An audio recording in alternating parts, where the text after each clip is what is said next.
So let's start our topic bioenergetics. तो bioenergetics के अंदर हम तीन मेन टॉपिक्स को कवर करेंगे। First one is concept of free energy, second one is standard free energy और last में हम स्टडी करेंगे एनर्जी रिच कंपाउंड्स को and their role in metabolism.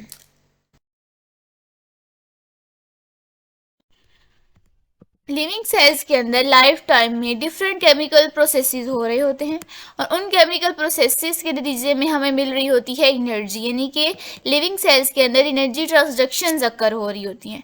और बायोएनर्जेटिक्स क्या करती है, बायोएनर्जेटिक उन एनर्जी ट्रांसडक्शंस को स्टडी करती है, यानी कि bioenergetics is the study of energy transductions that occur in the living cells. अब बायोएनर्जेटिक्स ना सिर्फ उन एनर्जी ट्रांसडक्शंस के साथ डील करती है, ना सिर्फ उन एनर्जी ट्रांसडक्शंस को स्टडी करती है, बल्कि वो जो केमिकल रिएक्शंस हैं उनकी क्या नेचर है, यानी कि वो एक्सोथर्मिक है या एंडोथर्मिक है, उनको भी स्टडी करती है। और उन केमिकल रिएक्शन का बॉडी के अंदर क्या फंक्शन है उसको भी बायोएनर्जेटिक्स जो है वो स्टडी करती है।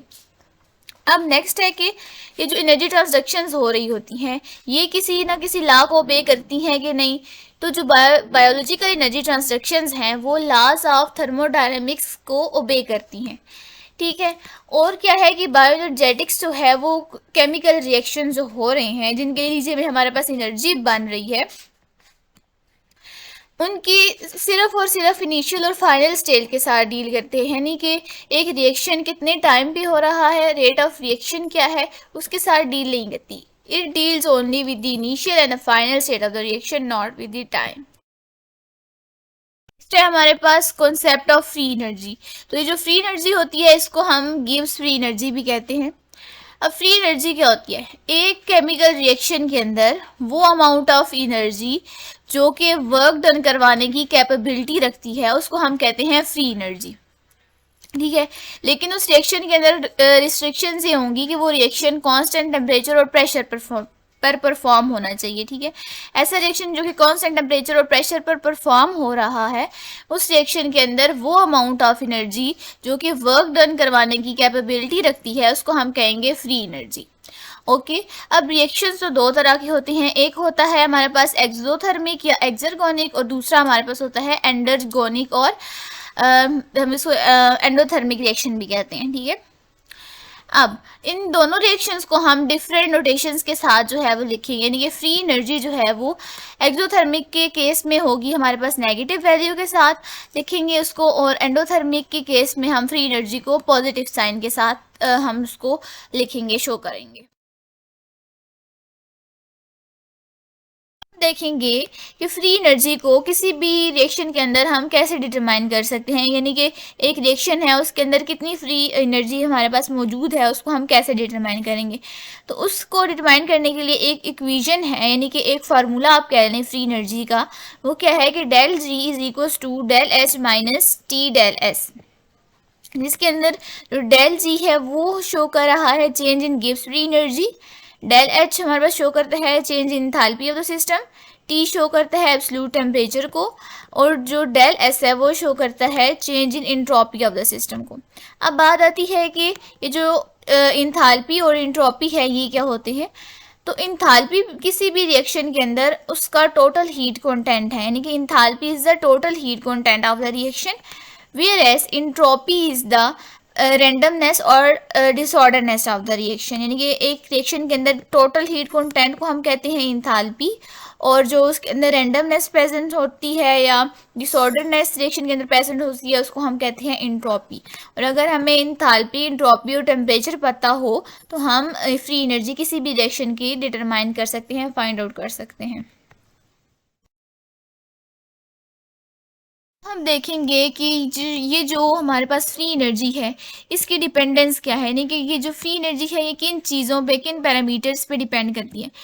तो बेसिकली जो फ्री एनर्जी होती है किसी भी रिएक्शन के अंदर वो डिपेंड करती है रिएक्टेंट और प्रोडक्ट की कॉन्सेंट्रेशन पे, यानी कि एक रिएक्शन है उसकी अंदर रिएक्टेंट की क्या कॉन्सेंट्रेशन है और प्रोडक्ट की क्या कॉन्सेंट्रेशन है उस पर डिपेंड करती है।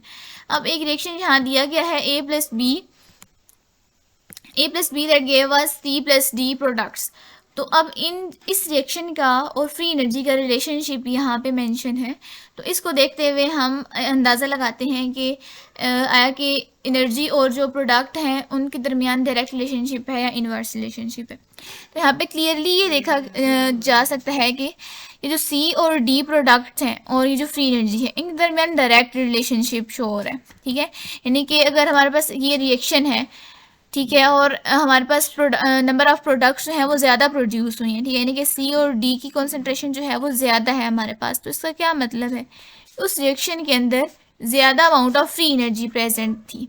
ठीक है, ये अगर हमारे पास प्रोडक्ट ज़्यादा प्रोड्यूस हुए हैं तो इसका मतलब है कि इस रिएक्शन के अंदर ज़्यादा अमाउंट ऑफ फ्री एनर्जी थी जिसने ज़्यादा वर्क डन करवाया और फिर ज़्यादा अमाउंट ऑफ प्रोडक्ट हमें मिले।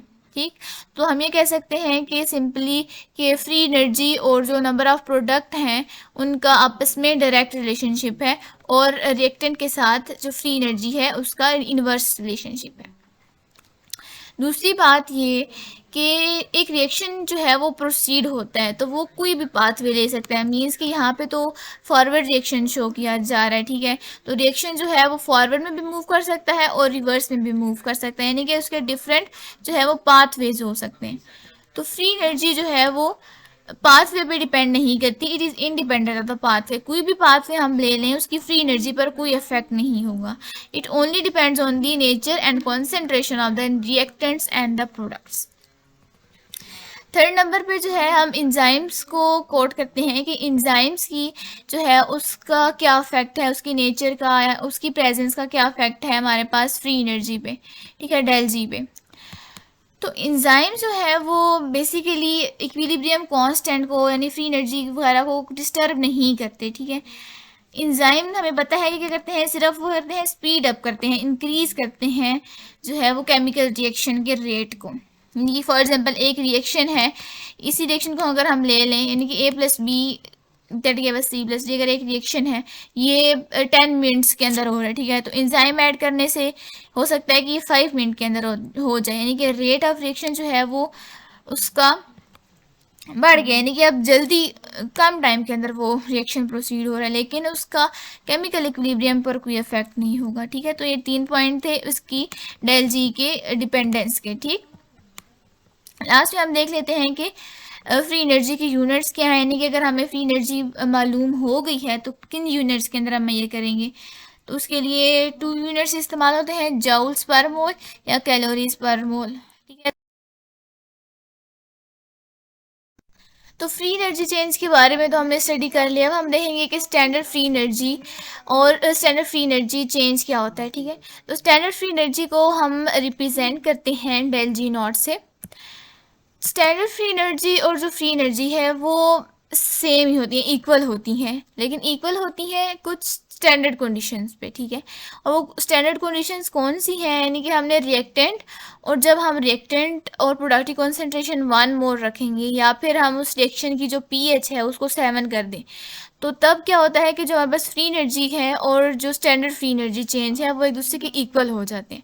ठीक है, अब हम इसको कुछ मैथमेटिकल टर्म के लिहाज से देख लेते हैं। पीछे हमने जो है वो एक रिलेशनशिप ये पढ़ा था। ठीक है, जब हमने डिपेंडेंस की बात की थी रिएक्टेंट और प्रोडक्ट पे, उसमें हमने डेल जी और डेल जी नॉट के दरमियान में कुछ रिलेशनशिप शो हो रहा था, तो उसको अब हमने इस स्लाइड के अंदर देखना है।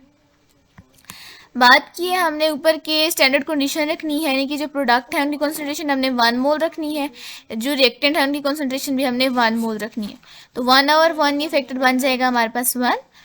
और जो लॉग नेचुरल होता है ना, लॉग नेचुरल की जो वैल्यू होती है हमेशा वो होती है 0। ठीक है, जब लॉग नेचुरल 0 होगा तो ये पूरा फैक्टर हमारे पास, सॉरी, लॉग नेचुरल जब 1 0 बन जाएगा तो ये पूरा फैक्टर हमारे पास बन जाएगा 0। तो इस केस में जो फ्री एनर्जी है और जो स्टैंडर्ड फ्री एनर्जी है वो एक दूसरे के इक्वल आ जाएंगे, यानी कि स्टैंडर्ड कंडीशंस पे फ्री एनर्जी और स्टैंडर्ड फ्री एनर्जी एक दूसरे के इक्वल होती हैं।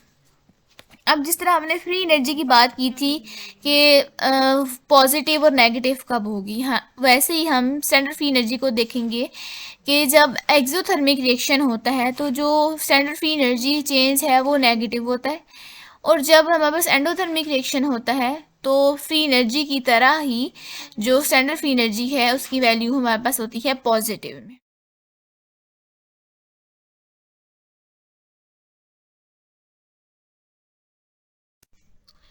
तो अब यहाँ हम देखेंगे कि जो स्टैंडर्ड फ्री एनर्जी है उसका रिलेशनशिप होता है इक्विलिब्रियम कांस्टेंट के साथ, ठीक है। इक्विलिब्रियम कांस्टेंट हमें पता है कि क्या होता है कि जब रेट ऑफ फॉरवर्ड और रिवर्स रिएक्शन इक्वल हो जाते हैं तो सिस्टम क्या कर लेता है, इक्विलिब्रियम मेंटेन कर देता है विदाउट फर्दर नेट चेंज, ठीक है। और उस केमिकल इक्विलिब्रियम को हम किस तरह शो करते हैं, यानी कि ये तो सबको पता है कि ऊपर प्रोडक्ट की कॉन्सेंट्रेशन होती है divided by the concentration of the reactants, और ये इक्वेशन नीचे जो लिखी हुई है ये शो कर रही है relationship between the standard free energy change and the chemical equilibrium, ठीक है। यानी कि कितनी जो है वो फ्री एनर्जी होगी तो इक्विलिब्रियम कितना होगा, या हम कह सकते हैं कि अगर केमिकल इक्विलिब्रियम अगर हमें पता हो तो हम फ्री एनर्जी चेंज जो है वो स्टैंडर्ड फ्री एनर्जी चेंज हम फाइंड आउट कर सकते हैं। तो वो हम तो इस स्लाइड के अंदर शो हुआ है relationship between the chemical equilibrium and the free energy chain, standard free energy chain. तो ये टेबल है एक, इस टेबल के जरिए हम अच्छी तरीके से समझ सकते हैं कि जो केमिकल इक्विलिब्रियम है और जो स्टैंडर्ड फ्री एनर्जी है उसके अंदर क्या रिलेशनशिप है उसके दरमियान, ठीक है। तो अगर हमारे पास हो किसी भी रिएक्शन का केमिकल इक्विलिब्रियम 1.0 से ज़्यादा, यानी कि किसी भी रिएक्शन का अगर केमिकल इक्विलिब्रियम 1.0 से ज़्यादा आ गया है, 2.0 3.0 आ गया है, तो इसका मतलब है कि हमारे पास जो स्टैंडर्ड फ्री एनर्जी होगी वो पॉजिटिव आएगी उस रिएक्शन की, और जो रिएक्शन है उसकी डायरेक्शन भी हम प्रिडिक्ट कर सकते हैं, उसकी डायरेक्शन किधर होगी, रिवर्स में होगी, यानी कि वो रिएक्शन प्रोसीड करेगा रिवर्स में, ठीक है। इस तरह हम केमिकल इक्विलिब्रियम अगर हमें पता हो तो हम स्टैंडर्ड फ्री एनर्जी चेंज को भी बता सकते हैं कि वो पॉजिटिव होगा, नेगेटिव होगा, ज़ीरो होगा, या उस जो रिएक्शन है उसकी डायरेक्शन क्या होगी, ठीक है। तो हम सेकंड पे अगर हमारे पास एनर्जी आए 1.0, सॉरी अगर हम केमिकल इक्विलिब्रियम आए 1.0 किसी भी रिएक्शन का, तो उसका मतलब ये है वो हमें ये शो कर रहा है कि जो स्टैंडर्ड फ्री एनर्जी है डेट जी नॉट है वो उस रिएक्शन का ज़ीरो होगा, ठीक है। और जो रिएक्शन है उस वो इक्विलिब्रियम पर होगा, ठीक। अगर 1.0 केमिकल इक्विलिब्रियम आया है तो उसका मतलब है कि वो रिएक्शन जो है वो इक्विलिब्रियम पे है और उसकी जो स्टैंडर्ड फ्री एनर्जी है वो ज़ीरो है। इसी तरह से अगर केमिकल इक्विलिब्रियम हमारे पास 1.0 से लेस आया है, ठीक है, 1.0 से उसकी वैल्यू कम आई है, तो उसका मतलब है कि जो उसके अंदर स्टैंडर्ड फ्री एनर्जी होगी वो नेगेटिव होगी, यानी कि वो एक्सोथर्मिक रिएक्शन होगा, और रिएक्शन की डायरेक्शन क्या होगी, वो रिएक्शन जो है वो फॉरवर्ड में प्रोसीड करेगा, ठीक है। इस तरह हम केमिकल इक्विलिब्रियम को देखते हुए स्टैंडर्ड फ्री एनर्जी भी बता सकते हैं किसी भी रिएक्शन की, और उसकी डायरेक्शन भी बता सकते हैं कि वो किस डायरेक्शन के अंदर प्रोसीड होगा। तो पहले हम स्टडी कर चुके हैं स्टैंडर्ड फ्री एनर्जी चेंजेस के बारे में, और फ्री एनर्जी चेंज का केमिकल इक्विलिब्रियम के साथ क्या रिलेशनशिप है वो भी हमने स्टडी कर लिया है। अब अगर वो एक रिएक्शन की बात थी, ठीक है, अगर सिंपल एक रिएक्शन होगा तो उसकी स्टैंडर्ड फ्री एनर्जी जो है वो क्या होगी, ठीक है, वो हमने स्टडी कर ली। अब अगर एक रिएक्शन है जो कि टू स्टेप रिएक्शन है, ठीक है, यानी कि फॉर एग्जांपल एटीपी जो है वो और ग्लूकोज जब मिलते हैं तो एडीपी और ग्लूकोज 6 फॉस्फेट हमारे पास बनेगी, ठीक है। अगर ये रिएक्शन है तो ये रिएक्शन जो है वो टू स्टेप्स को फॉलो करके आएगा हमारे पास, ठीक है। अब ये टू स्टेप रिएक्शन है तो इसकी स्टैंडर्ड फ्री एनर्जी हम कैसे मालूम करेंगे, तो वो हम देखते हैं अभी, ठीक है। एग्जाम्पल में दिया गया है कि पहला स्टेप ये है कि हमारे पास ग्लूकोज और इनऑर्गेनिक फॉस्फेट जो है वो मिलते हैं और ग्लूकोज 6 फॉस्फेट और वाटर बनता है पहले स्टेप में, ठीक है। और ये जो है ना ये एंडोथर्मिक रिएक्शन होता है, और एंडोथर्मिक रिएक्शन मतलब हमें एनर्जी देनी पड़ती है, कितनी एनर्जी देनी पड़ती है, 13.8 किलो जूल पर मोल एनर्जी, ठीक। और दूसरा जो है वो रिएक्शन क्या होता है, उसके अंदर ये जो वाटर है वो एटीपी के साथ रिएक्ट करेगी, यानी कि एटीपी की जो है वो हाइड्रोलिसिस होगी। जब एटीपी की हाइड्रोलिसिस होती है तो हाई अमाउंट ऑफ एनर्जी हमें मिलती है, वो कितनी एनर्जी होती है, -30.5 किलो जूल पर मोल। तो ये कौन सा रिएक्शन होता है, एक्सोथर्मिक रिएक्शन, ठीक है। और एटीपी की जब हाइड्रोलिसिस होगी तो एडिनोसाइड डाइफॉस्फेट बनेगा और एक जो इनऑर्गेनिक फॉस्फेट है वो रिमूव हो जाएगा, ठीक है। अब ये टू स्टेप रिएक्शन है, ठीक है, टू स्टेप रिएक्शन है। और फाइनल रिएक्शन क्या होगा, ग्लूकोज और एटीपी मिलके क्या बना रहे हैं हमारे पास, एडीपी और ग्लूकोज 6 फॉस्फेट। ठीक है, तो ये 2 स्टेप्स में ये एक रिएक्शन हो रहा है हमारे पास। अब इन इसकी स्टैंडर्ड फ्री एनर्जी हम कैसे मालूम करेंगे, तो इसकी स्टैंडर्ड फ्री एनर्जी जो है वो एडिशन के प्रोसेस से मालूम करेंगे। यानी कि जितने भी स्टेप्स होंगे ना, यहाँ पे 2 स्टेप्स हैं, तो इन दोनों स्टेप्स की एनर्जीज को हम ऐड कर लेंगे। यानी कि 13.8 को ऐड करेंगे -30.5 में।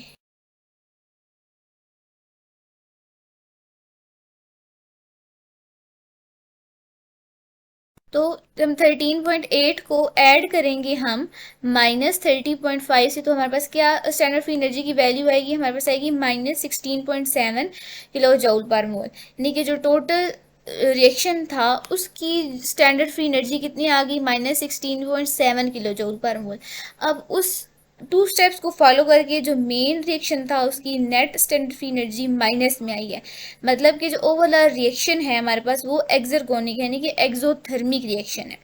जबकि हमने देखा था कि जब जो उसका फर्स्ट स्टेप था यानी कि ग्लूकोज और इनऑर्गेनिक फॉस्फेट जब ऐड हो रहे थे, रिएक्ट कर रहे थे, तो वो रिएक्शन तो हमारे पास एंडोगोनिक था यानी कि एंडोथर्मिक रिएक्शन था वो। लेकिन हम इसको नहीं देखेंगे कि फर्स्ट स्टेप में कौन सा था, सेकंड में कौन सा था। हम इस ओवरऑल एनर्जी को देखेंगे। यानी कि ओवरऑल स्टैंडर्ड फ्री एनर्जी अगर हमारे पास माइनस में आई है तो इसका मतलब है कि जो ओवरऑल रिएक्शन है वो एक्सोथर्मिक होगा। ठीक है, और ये जो स्टैंडर्ड फ्री एनर्जी है ये 2 स्टेप्स को मिला के आई है, तो जो फाइनल नेट रिएक्शन था उसकी टोटल स्टैंडर्ड फ्री एनर्जी आई है -16.7 किलो जूल पर मोल। तो इस तरह 2 स्टेप्स की एनर्जीज को ऐड करके हम एक फाइनल रिएक्शन की स्टैंडर्ड फ्री एनर्जी को मालूम कर सकते हैं, फाइंड कर सकते हैं। तो अब हम जो है अपने एक तीसरे मेन टॉपिक पे आते हैं, जो है energy rich compounds and their role in metabolism. ठीक है, तो एनर्जी रिच कंपाउंड्स कैसे कंपाउंड होंगे, ऐसे कंपाउंड जिनके अंदर high amount of energy present होगी। लेकिन एनर्जी रिच कंपाउंड्स के अंदर ऐसे क्या आखिर प्रॉपर्टी है जो उनको इतना इम्पोर्टेंट बनाती है, इतना एनर्जी रिच बनाती है। तो मेन इन कंपाउंड्स के अंदर बॉन्ड्स की सारी बात होती है। यानी कि इनके पास specified types of bond present होते हैं। 4 टाइप्स ऑफ बॉन्ड हैं जो कि किसी भी कंपाउंड को एनर्जी रिच बनाते हैं। उसके अंदर जो फर्स्ट बॉन्ड है वो है फॉस्फो एनहाइड्राइड बॉन्ड। ठीक है, अब फॉस्फो एनहाइड्राइड बॉन्ड क्या होता है, फॉस्फो एनहाइड्राइड बॉन्ड में फॉस्फोरस और ऑक्सीजन जो है वो आपस में बॉन्डिंग बनाए होते हैं। ठीक है, और फॉस्फोरस और ऑक्सीजन की जो बॉन्डिंग होती है वो बहुत ही एनर्जी रिच जो है वो लिंकेज होती है। यानी कि जब फॉस्फोरस और ऑक्सीजन का बॉन्ड टूटता है, उसकी हाइड्रोलिसिस होती है, तो बस हाई अमाउंट ऑफ एनर्जी हमें मिलती है। तो आखिर कौन सा कंपाउंड है जिसके अंदर ये बॉन्ड प्रेजेंट होगा, तो वो इसकी बेस्ट एग्जांपल है एटीपी। एटीपी के अंदर फॉस्फोएनहाइड्राइड बॉन्ड प्रेजेंट होता है। ना सिर्फ एक बॉन्ड होता है बल्कि इसके पास 2 हाई एनर्जी जो है वो बॉन्ड्स होते हैं, फॉस्फोएनहाइड्राइड बॉन्ड्स होते हैं। ठीक है, तो 2 हाई एनर्जी बॉन्ड्स होते हैं, तो इसकी मतलब जब इसकी हाइड्रोलिसिस होगी तो बहुत ज़्यादा अमाउंट ऑफ हमें एनर्जी मिलेगी।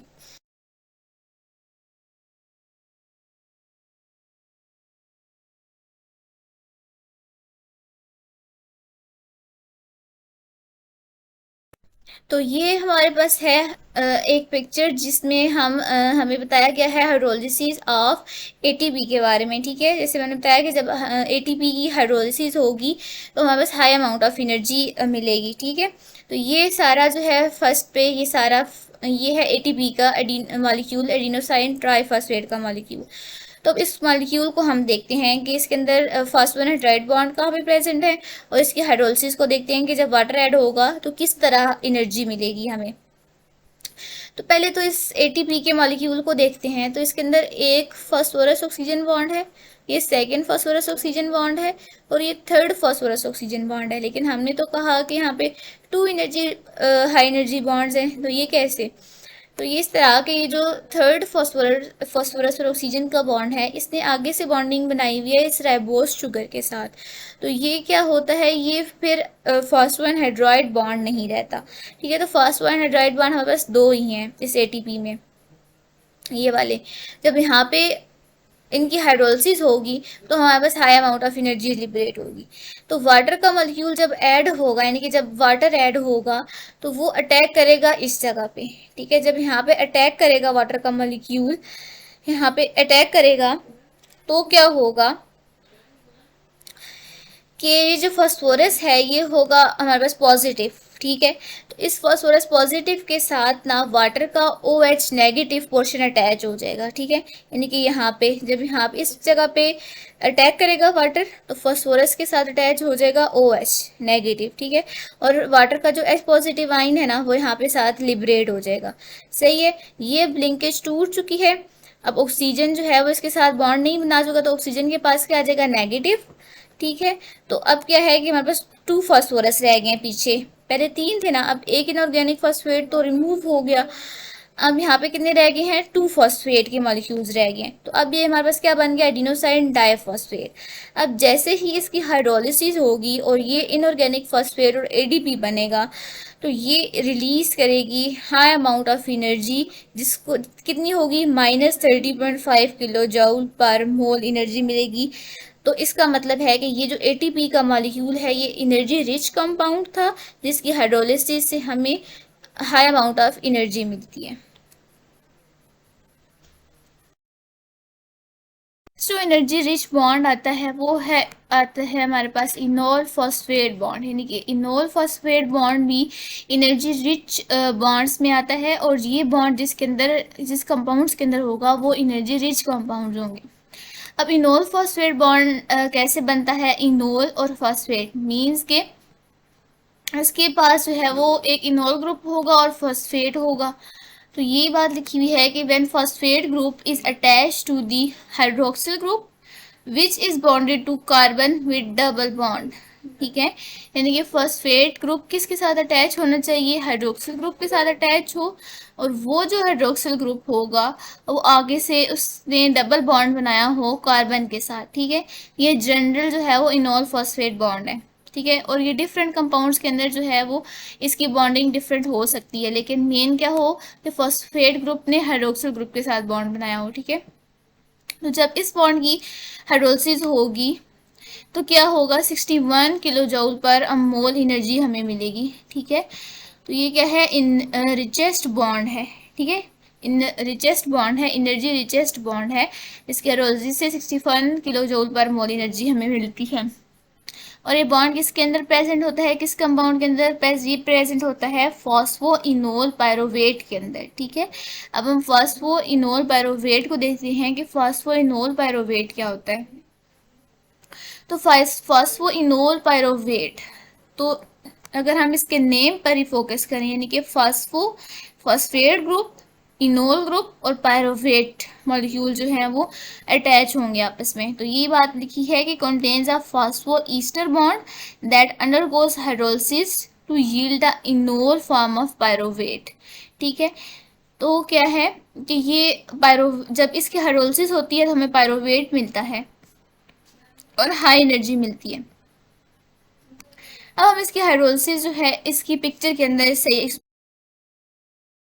इसकी हाइड्रोलिसिस किस तरह होगी। तो ये हमारे पास क्या है, ये है हमारे पास फास्फोइनोल पायरोवेट, ठीक है। फास्फोइनोल पायरोवेट है, इसके अंदर एक जो है ये फॉस्फेट का मॉलिक्यूल है और साथ यहाँ पे ये एक ईस्टर ग्रुप अटैच है, यानी कि फास्फो ईस्टर बॉन्ड प्रेजेंट है फास्फोइनोल पायरोवेट में। ईस्टर क्या होता है, ईस्टर जो है ईस्टर का फंक्शनल ग्रुप होता है C डबल बॉन्ड O और साथ OR ग्रुप, यानी कि O के साथ अल्काइल ग्रुप अटैच होता है और यहाँ पे भी एक अल्काइल ग्रुप अटैच होगा, ठीक है।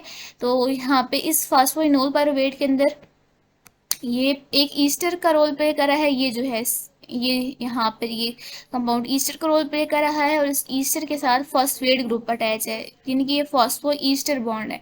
जब इसकी यहाँ पे हाइड्रोलिसिस होगी, ठीक है, तो हमारे पास high amount of energy release होगी और साथ हमारे पास पायरोवेट बनेगा, ठीक है। तो यहाँ पर अटैक करेगा हमारे पास वाटर, हाइड्रोलिसिस में इस कंपाउंड को तोड़ेगा, सही हो गया। तो यहाँ पर अटैक करेगा तो कार्बन है, तो कार्बन पॉजिटिव होती है, तो वाटर का जो OH नेगेटिव है वो इसके साथ यहाँ पे अटैच हो जाएगा, ठीक है। OH यहाँ पे अटैच हो गया और ये हमारे पास बन गया पायरोवेट।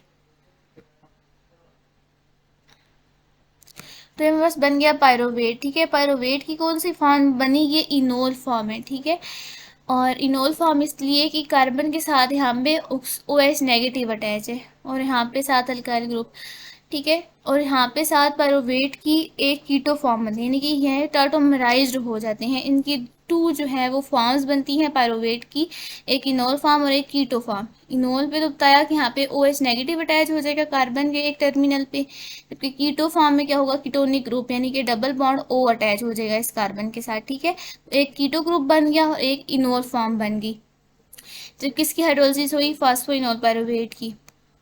इस सारे प्रोसेस के अंदर जो है जब हाइड्रोलिसिस हो जाएगी, इनऑर्गेनिक फॉस्फेट रिमूव हो जाएगा और पायरोवेट बनेगा, तो इसके नतीजे में हमारे हाई अमाउंट ऑफ एनर्जी यहाँ पे रिलीज होगी। वो कितनी होगी, -61.9 किलो जूल पर मोल एनर्जी। ठीक है, तो ये सिंपल रिएक्शन लिखा हुआ है कि फास्फोइनोल पायरोवेट प्लस वाटर के बस पायरोवेट प्लस इनऑर्गेनिक फॉस्फेट की यहाँ से रिमूवल हो जाएगी। ठीक है, तो इसका मतलब है कि फास्फोइनोल पायरोवेट जिसके अंदर बॉन्ड प्रेजेंट होगा वो भी एनर्जी रिच होगा और उसकी हाइड्रोलिसिस से हमें हाई अमाउंट ऑफ एनर्जी मिलेगी।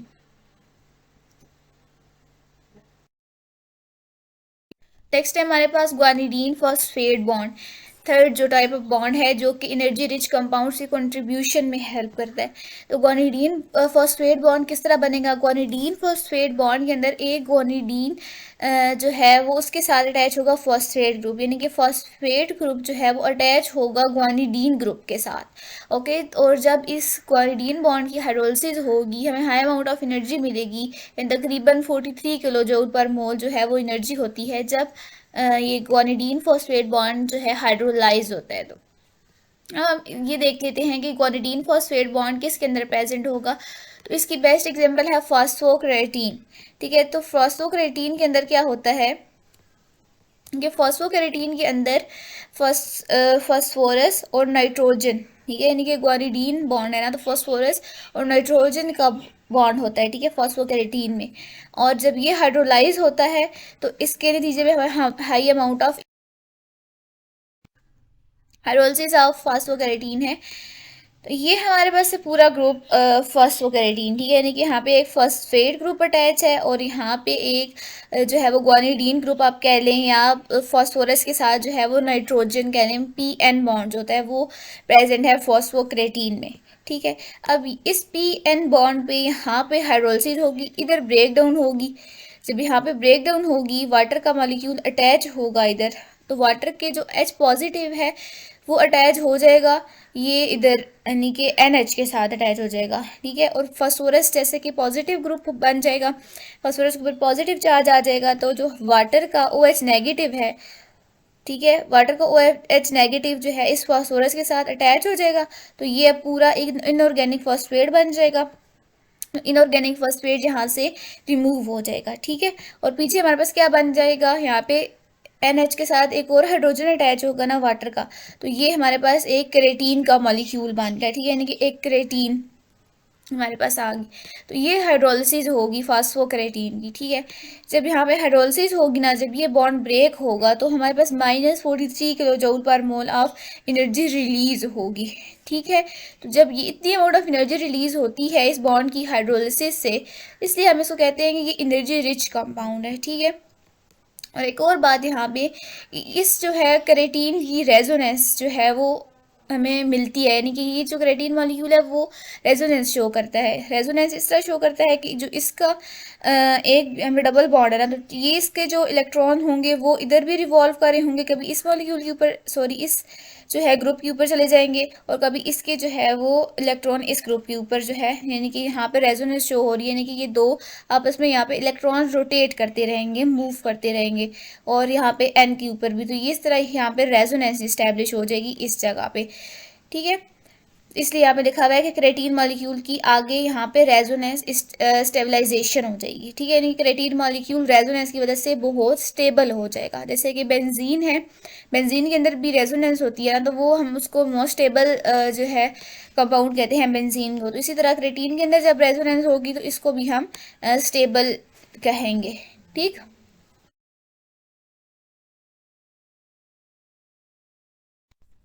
अच्छा, अब हम यहाँ पे देख लेते हैं कि फॉस्फोक्रेटीन के कुछ इंपॉर्टेंट फंक्शंस, यानी कि कुछ इंपॉर्टेंट इसके जो रोल हैं जो फॉस्फोक्रेटीन प्ले करता है मेटाबॉलिज्म के अंदर हो गया, या फिर वैसे ही इंपॉर्टेंट बॉडी फंक्शंस जो हैं जो ये परफॉर्म कर रहा है। एटीपी के इसलिए मेंशन नहीं थे कि एटीपी जो है वो सबको पता है कि एनर्जी करेंसी है, सेल की एनर्जी मिलती है, सेल्स वर्क करते हैं उस एनर्जी को लेके, लेकिन फॉस्फोक्रेटीन का थोड़ा इंपॉर्टेंट और डिफरेंट है, इसलिए यहाँ पे मेंशन किया हुआ है कि फॉस्फोक्रेटीन ना एक जो हार्ट की एनर्जी होती है, यानी कि हार्ट एनर्जी सप्लाई जो होती है उसके लिए इम्पॉर्टेंट है ये बहुत, ठीक है।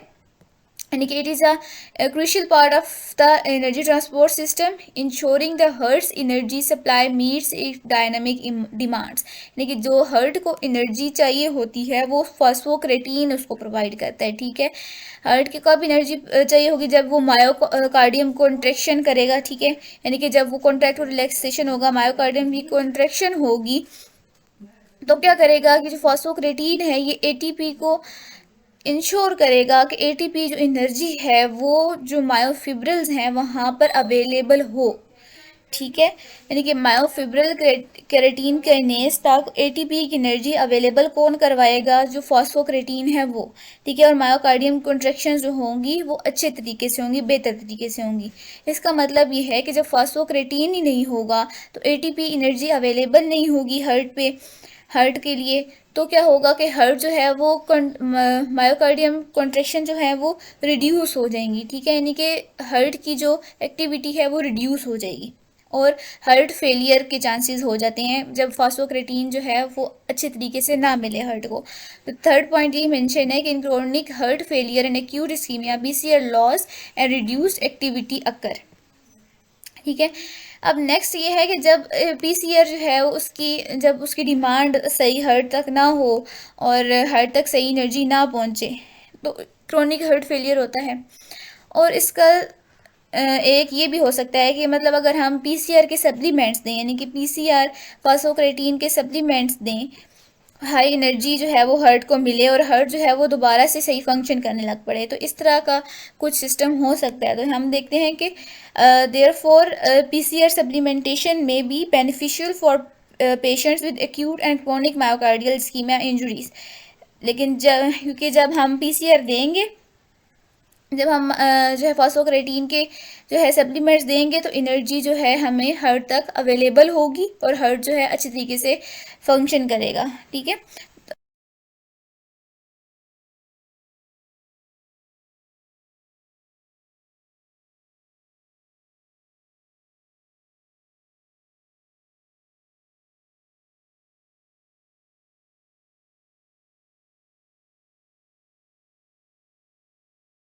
अच्छा, हमने 3 बॉन्ड्स पढ़ लिए जो कि एनर्जी रिच कंपाउंड की कंट्रीब्यूशन में हेल्प करते हैं, और इसमें से फॉस्फोक्रेटीन के फंक्शंस भी पढ़ लिए। अब लास्ट पे जो फोर्थ बॉन्ड है जो कि एनर्जी रिच कंपाउंड्स बनाता है वो है थायोईस्टर बॉन्ड, ठीक है। थायोईस्टर बॉन्ड क्या होता है, थायोईस्टर बॉन्ड जो है यूजली एनर्जी रिच नहीं होता, ठीक है, यानी कि usually not high energy bonds, ठीक है। क्योंकि इसके अंदर इसकी वजह ये है कि पिछले जो तीनों बॉन्ड्स थे उसके अंदर फॉस्फेट ग्रुप था प्रेजेंट, ठीक है। हमने देखा होगा कि तीनों के अंदर फॉस्फेट ग्रुप अटैच था और फिर इसके साथ जो दूसरे ग्रुप थे वो डिफर कर रहे थे, ठीक है, यानी किसी के साथ वो ऑक्सीजन के साथ फॉस्फेट अटैच था, किसी के साथ जो है वो क्रेटीन के साथ अटैच था, और डिफरेंट जो है वो ग्रुप्स अटैच थे सिर्फ फॉस्फेट के साथ। और फॉस्फेट जब किसी दूसरे के साथ ग्रुप के साथ बॉन्डिंग करता है और उसका बॉन्ड हाई एनर्जी होता है, एनर्जी रिच बॉन्ड होता है, लेकिन थायोईस्टर के अंदर तो यहाँ पे फॉस्फेट है ही नहीं, तो क्या होगा और किन दो कंपाउंड्स के अंदर बॉन्डिंग होगी तो ये एनर्जी रिच होगा। तो इसके जो है वर्ड है था ईस्टर है, इसके लफ्ज़ के अंदर ही इसका मतलब है कि थाई, यानी थाई मीन्स के सल्फ़र, ठीक है। तो सल्फ़र के साथ कोई और ग्रुप अटैच होगा जिसकी वजह से ये जो थाईस्टर बॉन्ड है ये एनर्जी रिच जो है वो होते हैं। तो सल्फ़र के साथ अटैच होता है इसाइल ग्रुप, ठीक है, यानी कि कार्बोक्सिलिक एसिड जो होता है ना, एसाइल ग्रुप ऐसा ग्रुप होता है जिसके साथ जिसके अंदर कार्बन हो, ऑक्सीजन हो और अल्काइल ग्रुप हो, ठीक है, जैसे कि कार्बोक्सिलिक एसिड में होता है। तो कार्बोक्सिलिक एसिड में अगर हम उसका हाइड्रोजन रिमूव कर दें तो एसाइल रह जाता है पीछे, ठीक है। और एसाइल ग्रुप के साथ जब सल्फ़र अटैच होगा उसकी जो बॉन्डिंग होगी वो होगी थाईस्टर बॉन्डिंग, और जब उसकी हाइड्रोलिसिस होगी तो एनर्जी रिलीज होगी अप्रोक्सीमेटली 41 किलो जूल पर मोल ऑफ एनर्जी। और इसकी एग्जाम्पल है एसिटाइल कोएंजाइम में, ठीक है। यानी कि ईस्टर बॉन्डिंग किसके अंदर प्रेजेंट होगी, एसिटाइल कोएंजाइम ए के अंदर। जनरली इस ये जो है ना बॉन्ड, उसमें रिलीज होती है 41 किलो जूल पर मोल ऑफ एनर्जी। लेकिन जब जनरल हम एसिटाइल को ए की बात करेंगे, जब उसकी हाइड्रोलिसिस होगी तब हमें -31 किलो जूल पर मोल ऑफ एनर्जी मिलेगी, ठीक है। तो नेक्स्ट डायग्राम के अंदर हम इसकी हाइड्रोलिसिस को अच्छे तरीके से समझते हैं। पे है हाइड्रोलिसिस ऑफ एसिटाइल को ए। तो ये जो हमारे पास मॉलिक्यूल है ये है एसिटाइल को ए का। इसके अंदर हम देखते हैं कि थाइस्टर बॉन्डिंग कहाँ प्रेजेंट है। तो ये जो बॉन्ड है ना, ये कार्बन, उसके साथ डबल बॉन्ड ओ और साथ अल्काइल ग्रुप है, तो इसको हम बोलते हैं ये एसाइल ग्रुप है, ठीक है। ये सारा एसाइल ग्रुप है। एसाइल ग्रुप के साथ जब सल्फर अटैच होगा तो ये थाइस्टर बॉन्ड होगा। ये जो दरमियान में कार्बन और ये सल्फर के दरमियान जो है ये थाइस्टर बॉन्ड है। जब इस थाइस्टर बॉन्ड की हाइड्रोलिसिस होगी, ब्रेक डाउन होगी, तो हमारे पास एनर्जी मिलेगी -31 किलो जूल पर मोल, ठीक है। तो अब हम यहाँ पे वाटर ऐड करवा के देखते हैं कि किस तरह हाइड्रोलिसिस होगी। जब वाटर ऐड होगा तो ये बॉन्ड टूटेगा। वाटर के अंदर जो H पॉजिटिव है वो इस सल्फर के साथ अटैच हो जाएगा, और ये जो है ये कोएंजाइम जो है ए सिंथेटेज जो है यहाँ से रिमूव हो जाएगा। इसको सिंथेटेज इसलिए बोलते हैं कि जब कोएंजाइम ए एसाइल ग्रुप के साथ अटैच ना हो तो उसको हम सिंथेटेज कहेंगे। यानी कि कोएंजाइम सिंथेटेज अब यहाँ पे एसाइल के साथ अटैच नहीं रहा ना, ये रिमूव हो गया, उसके साथ हाइड्रोजन ऐड हो गई है, इसलिए हम उसको कहेंगे कोएंजाइम ए सिंथेटेज। इसकी रिमूवल हो जाएगी, पीछे अब कार्बन पॉजिटिव रह जाएगा, और जो ये वाटर है इसका जो OH नेगेटिव है, ठीक है, वो अटैच हो जाएगा इस कार्बन के साथ यहाँ पे। तो ये पूरा एक बन जाएगा एसिटिक एसिड, ठीक है। अब एसिटिक एसिड की बिना यहाँ पे देखें ये हाइड्रोजन है, तो इस हाइड्रोजन की जब आयनाइजेशन होगी, जब हाइड्रोजन रिमूव होगा तो यहाँ पे ये ऑक्सीजन और ऑक्सीजन बाकी रह जाएंगे, तो इसको हम बोलेंगे एसीटेट बन गया, ठीक है। अब एसीटेट क्या होगा कि यहाँ पे ऑक्सीजन के ऊपर यहाँ पे डबल बॉन्ड होगा, इलेक्ट्रॉन्स यहाँ पे इसके अंदर प्रेजेंट होंगे, और यहाँ पे इलेक्ट्रॉन की कमी होगी, तो यहाँ पे ना ये इलेक्ट्रॉन्स जो हैं यहाँ रिवॉल्व करते रहेंगे आपस में, ठीक है। यानी कि रेजोनेंस इस्टेब्लिश हो जाएगी, ठीक है। यानी कि अपने बॉन्ड्स को पूरा करने के लिए ऑक्सीजन 2 बॉन्ड बनाता है ना, ये भी 2 बॉन्ड बनाता है, तो अपने आपको स्टेबल करने के लिए, स्टेबलाइज करने के लिए यहाँ पे ये रेजोनेंस होगी एसीटेट में, ठीक है। तो ये सारा प्रोसेस था hydrolysis of acetyl coenzyme A का, जिसमें ये थाइस्टर बॉन्ड ब्रेक होता है और हमें -31 किलो जूल पर मोल ऑफ एनर्जी मिलती है, और 2 कंपाउंड यानी कि एसिटिक एसिड और एसीटेट की फॉर्मेशन होती है, ठीक है। और साथ ये जो कोएंजाइम सिंथेटेज है इसकी रिमूवल हो जाएगी। यहाँ पे हमारे पास है थाइस्टर के कुछ इंपॉर्टेंट रोल्स और फंक्शंस। तो थाइस्टर में ना एसाइल कोएंजाइम ए था, ठीक है, उसको हमने वैसे भी डिफरेंट रिएक्शंस के अंदर देखा होगा, एज एन इंटरमीडिएट देखा होगा, या फिर जो कोएंजाइम सिंथेटेज है वो हम देखते हैं कि जब डिफरेंट बायोकेमिस्ट्री रिएक्शंस पढ़ते हैं तो वहाँ पे एज एन इंटरमीडिएट काम कर रहा होता है, या फिर वो रिएक्शंस को तेज़ कर रहा होता है, स्पीड अप कर रहा होता है, तो डिफरेंट जो है वो फंक्शन परफॉर्म करता है, ठीक है। तो कुछ क्रुशियल इसका फंक्शन ये है कि बायोसिंथेसिस करवाता है नेचुरल प्रोडक्ट्स, यानी कि नेचुरल प्रोडक्ट्स जितनी भी हैं उनकी सिंथेसिस में ये थाइस्टर जो है वो बहुत इंपॉर्टेंट होते हैं। और सेकंड नंबर पे है कि ये एसाइल ग्रुप्स, यानी कि थाइस्टर के अंदर एसाइल ग्रुप होता है ना प्रेजेंट, ठीक है, तो ये एसाइल ग्रुप्स की जो है एक्टिवेशन कराते हैं, ठीक है। यानी कि जिन जिन रिएक्शंस के अंदर एसाइल ग्रुप्स प्रेजेंट होंगे, जिन सब्सिक्वेंट रिएक्शन के अंदर, उनके अंदर ये एसाइल ग्रुप की एक्टिवेशन कराएगा, एसाइल ग्रुप्स को एक्टिवेट करवाएगा, ठीक। और जैसे मैंने पहले बात की कि ये इंटरमीडिएट का भी रोल प्ले करते हैं मेटाबॉलिक पाथवेज के अंदर। हमने डिफरेंट रिएक्शंस के अंदर इनको स्टडी किया हुआ है पहले, ठीक है। और एसाइल ग्रुप जहाँ जहाँ प्रेजेंट होंगे ना वहाँ वहाँ ये हमें मिलेंगे। तो एक होती है प्रोटीन एसिलेशन, जब प्रोटीन एसिलेशन होती है तो वहाँ पर भी ये इम्पॉर्टेंट रोल प्ले करते हैं। अब बाकी बात आ जाती है कि सेल बायोलॉजी के अंदर, बायोकेमिस्ट्री के अंदर, तो इनके स्ट्रक्चरल डाइवर्सिटी की वजह से ना इनकी कुछ लिमिटेशंस हो गई, यानी कि इनकी जो स्टडी है वो लिमिट हो गई है बाय द स्ट्रक्चरल डाइवर्सिटी, यानी कि इनको इतना ज़्यादा भी नहीं पढ़ा गया, क्योंकि इनकी because of their structural diversity की वजह से। ठीक है, तो बेसिक इनका क्या रोल है, इनका रोल है कि ये जहाँ जहाँ पे सेल ग्रुप्स होंगे उनकी एक्टिवेशन करवाएंगी और मेटाबॉलिक पाथवेज के अंदर ये इंटरमीडिएट का रोल प्ले करेंगे, और जैसे कि प्रोटीन एसिलेशन होती है तो वहाँ पर भी ये इम्पॉर्टेंट रोल प्ले करते हैं।